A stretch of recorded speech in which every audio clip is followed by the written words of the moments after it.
ഇത്രയും നാൾ എറണാകുളത്തുണ്ടായിട്ട് ഞാൻ ഈ സ്ഥലം മിസ് ചെയ്തല്ലോ എന്നാണ് കേട്ടോ ഇപ്പോൾ എനിക്ക് തോന്നുന്നത്. നമ്മുടെ ചിറ്റിലപ്പള്ളി സ്ക്വയർ എന്ന് കേട്ടിട്ടുണ്ടെങ്കിലും ഒരു പ്രാവശ്യം പോലും അവിടെ ഒന്നും പോയിട്ടുണ്ടായിരുന്നില്ല. ശരിക്കും നമ്മൾ ഫാമിലി ആൻഡ് ഫ്രണ്ട്സൊക്കെ ആയിട്ട് വൈബ് ചെയ്യാൻ പറ്റിയൊരു സ്ഥലമാണ്. തലേ ദിവസം എൻ്റെ ഫ്രണ്ടിൻ്റെ വീട്ടിൽ ഞങ്ങൾക്ക് രണ്ടുപേർക്കും വിരുന്നായിരുന്നു കേട്ടോ. അവിടെ അങ്ങനെ ഫുഡൊക്കെ കഴിച്ച് ചില്ല് ചെയ്തിരിക്കുമ്പോൾ നമ്മൾ പെട്ടെന്ന് എടുത്തൊരു തീരുമാനമാണ്, എന്നാൽ പിന്നെ നമുക്ക് പുറത്തൊന്ന് പോയിട്ട് വരാമെന്ന്.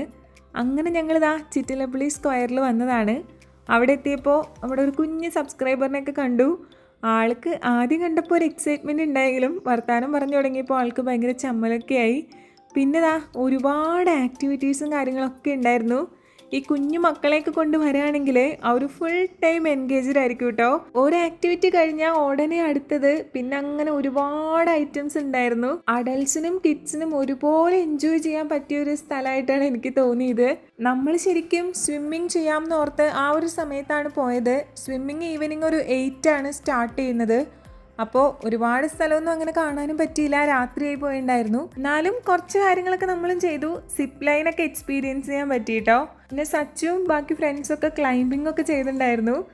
നമ്മൾ രണ്ടുപേരും നോക്കി നിന്നുള്ളൂ, ബാക്കി അവരാണ് ചെയ്തത്. അതിനകത്ത് ഇങ്ങനെ ബലപ്പെട്ട് പിടിച്ചു കയറാൻ നോക്കിയപ്പോൾ പെട്ടെന്ന് കൈ സ്ലിപ്പായിട്ട് സച്ചുവിൻ്റെ കൈ നല്ല പോലെ മുറിഞ്ഞിട്ടുണ്ടായിരുന്നു. ബ്ലഡ് വരുന്ന കണ്ടിട്ട് നമ്മൾ കൂടെ നിന്നവർ പാനിക്കായെങ്കിലും ആർമിയിൽ ഇതൊക്കെ സാധാരണയാണ്, ഒരു പ്രശ്നമില്ല എന്ന് പറഞ്ഞ ആൾ പിന്നെ ചിൽ മോഡ് ഓണായിരുന്നു. ഞങ്ങൾ പോയത് വീക്കെൻഡിലായതുകൊണ്ട് തന്നെ അത്യാവശ്യം തിരക്കും കാര്യങ്ങളൊക്കെ ഉണ്ടായിരുന്നു. ശരിക്കും തിരക്കൊക്കെ ഉള്ളപ്പോഴാണ് ആ ഒരു വൈബ് ഉള്ളതെന്നായിട്ട് എനിക്ക് തോന്നിയിട്ടുള്ളത്. എല്ലാവരും നല്ലോണം എൻജോയ് ചെയ്യുന്നുണ്ടായിരുന്നു. ഓരോ റൗണ്ട് എല്ലാ ആക്ടിവിറ്റീസൊക്കെ ചെയ്ത് ഓരോന്നൊക്കെ കണ്ടുവരുമ്പോഴേക്കും നമ്മൾ നല്ല ടയേർഡാവും.